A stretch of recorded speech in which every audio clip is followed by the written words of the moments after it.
Assalamualaikum warahmatullahi wabarakatuh. Selamat datang di channel YouTube saya. Baiklah, saya akan memperkenalkan diri. Nama saya itu Rudi Amsusilo dengan NIM 20026094. Prodi Informasi Perpustakaan dan Kearsipan, Fakultas Bahasa dan Seni, Universitas Negeri Padang. Saya akan menyampaikan sebuah materi, yaitu kebijakan pengembangan koleksi. Kita langsung ke materi pertama, itu pengertian kebijakan pengembangan koleksi.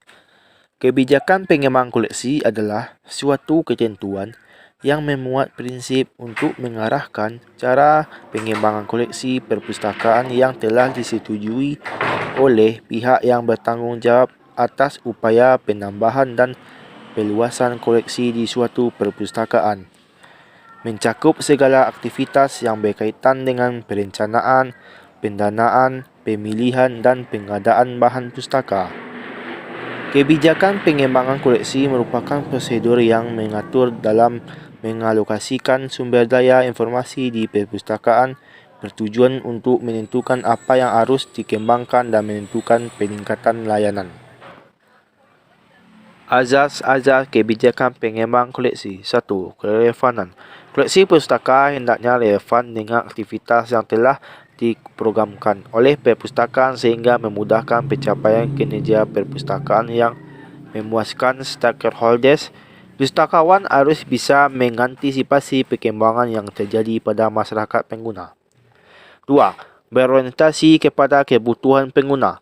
Pengembangan koleksi harus ditujukan kepada pemenuhan pengguna. Masing-masing jenis perpustakaan mempunyai pengguna yang berbeda.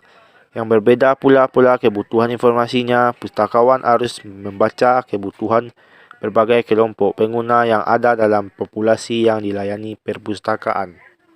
3. Kelengkapan.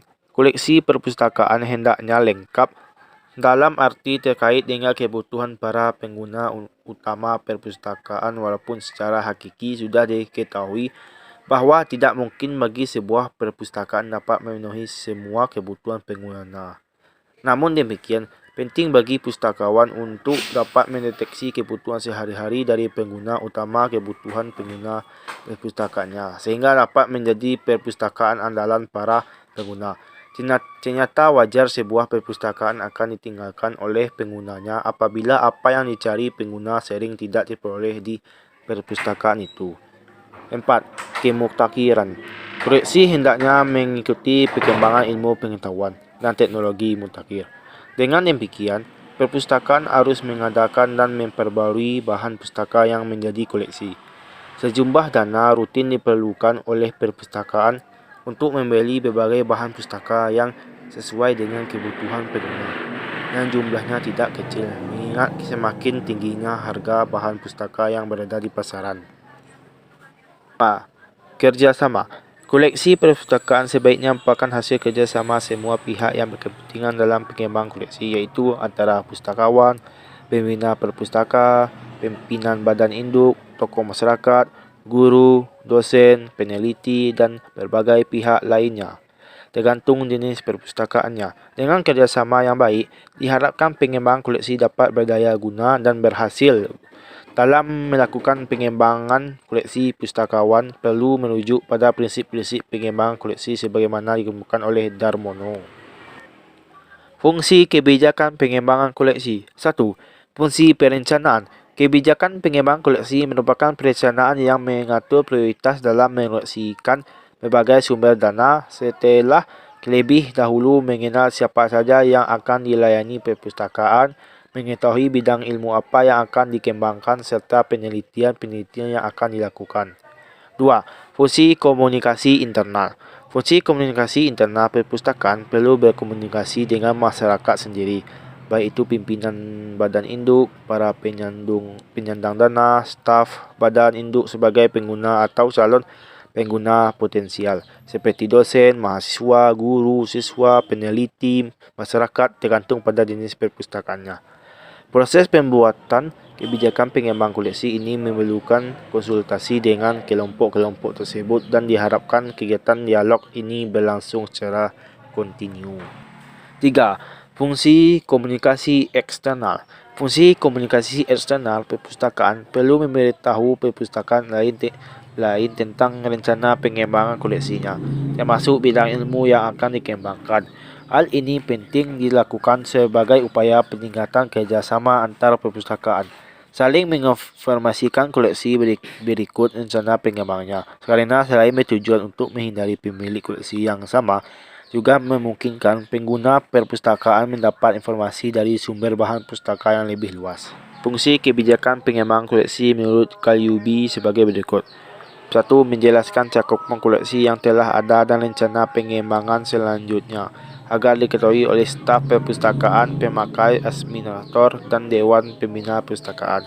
2. Memberi deskripsi yang sistematis tentang strategi pengelolaan dan pengembangan koleksi yang diterapkan di perpustakaan. 3. Menjadi pedoman bagi para pustakawan sehingga ketautan dalam proses seleksi dan deseleksi terjamin, koleksi yang responsif dan seimbang terbentuk dan dana dimanfaatkan dengan bijaksana mungkin. 4. Menjadi standar atau tolak ukur menilai sejauh mana sasaran pengembangan koleksi telah tercapai. 5. Berfungsi sebagai sumber informasi dan panduan bagi staf yang baru mulai berpartisipasi dalam pengembangan koleksi. 6. Memperlancar koordinasi antar anggota staf pengembangan koleksi. 7. Memperlancar kerjasama antar perpustakaan dalam pengembangan koleksi.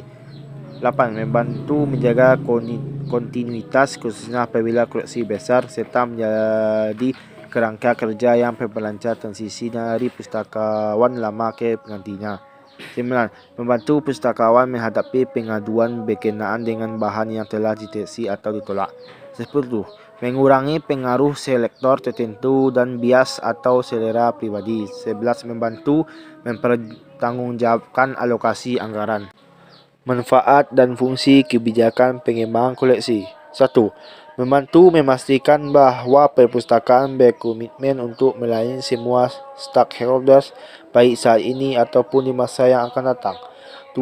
Membantu membuat standar dalam melakukan penyeleksian dan penyiangan koleksi. 3. Menginformasikan pengguna, staf dan perpustakaan lainnya mengenai cakupan koleksi yang ada dan memfasilitas koordinasi dalam melakukan pengembangan koleksi antar institusi. 4. Membantu meminimalisir kesalahan dan ketidaksinambungan dalam proses seleksi. 5. Sebagai alat bantu untuk melatih staf baru. 6. Membantu menjamin keberlangsungan koleksi secara berkelanjutan antara satu staf dengan staf lainnya. 7. Membantu dalam melakukan evaluasi pribadi staf itu sendiri atau evaluasi yang dilakukan oleh pihak luar. 8. Membantu memperlihatkan bahawa perpustakaan benar-benar berjalan. 9. Menyediakan informasi untuk digunakan dalam penyusunan anggaran perpustakaan. 10. Membantu melakukan efisiensi dalam pembuatan keputusan sehari-hari yang akan membantu staf perpustakaan baru. 11. Sebagai sarana untuk menangani ketidakpuasan baik dari staf perpustakaan ataupun pengguna perpustakaan. Isi kebijakan pengembangan koleksi. Isi kebijakan pengembangan koleksi diawali dengan penjelasan singkat tentang misi perpustakaan dan sasaran yang ingin dicapai. Deskripsi masyarakat yang dilayani dilanjutkan dengan ketentuan-ketentuan. 1. Penjelasan mengenai siapa yang bertanggungjawab atas pengelolaan perpustakaan dan siapa yang diberi wewenang untuk seleksi. 2. Metode pemilihan pengaturan anggaran komposisi masyarakat yang dilayani dengan informasi berupa A. Pedoman dan kriteria seleksi. B. Daftar timbangan buku atau review. 3.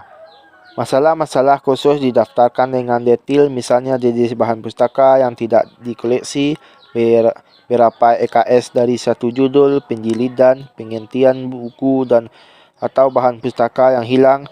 Penjelasan mengenai komposisi koleksi yang akan dikembangkan dibagi atas subjek dan keterangan mengenai prioritas.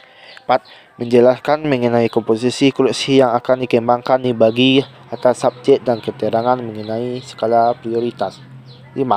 Jenis bahan pustaka beserta definisi tiap jenis dan kategorinya keterangan masa yang dibeli, mana yang tidak, dan pentingnya bahan pustaka tersebut bagi stockholders.